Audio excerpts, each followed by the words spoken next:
Likas na busilak ang puso ng isang Maymay Entrata na pagkatapos makita ang kalunos-lunos na nangyari sa Baybay, Leyte, pagkatapos itong nalunod sa tubig baha, pagkatapos makita ang mga biktima ng landslide, pagkatapos marinig ang balita kung gaano kalala ang epekto ng Cyclone Agaton sa Baybay, Leyte, ay nag-post itong si Maymay Entrata ng Pray for Baybay, Leyte. Pray for the victims, pray for the people of Baybay, Leyte, and pray for the rescuer team.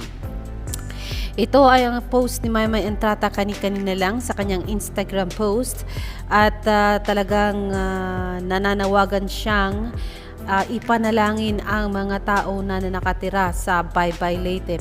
At hindi lingid sa kanya siguro for sure na talagang marami ang nasalanta, marami ang naapektuhan, marami ang natabunan at marami ang nangangailangan ng tulong. Kung kaya narito siya at umapila sa kanyang mga followers na ipagpanalangin ang mga taong likas na nasalanta, mga taong naapektuhan ng grabing pag-atake ng Cyclone Agaton. Hindi natin na ma-picture out kung gaano ang nararamdaman ng isang biktima ng cyclone, ng typhoon, ng flooding at ng mga biktima na natabunan ng lupa ang mga kamag-anakan nila. Pero wag nating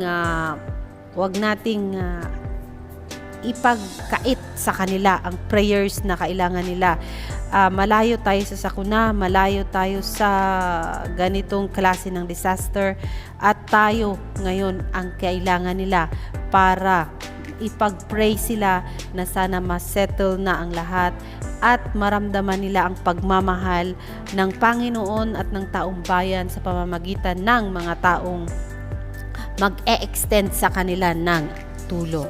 Kamakailan lang din ay naisagawa ang tulong at pagkakaroon ng relief goods na kung saan Maymay Sodids po ay gumawa po sila ng kanilang sariling aksyon para po sa mga nasalanta ng Cyclone Agaton. Nakita natin ang mga post nila na nag-impake ng mga bigas at mga goods.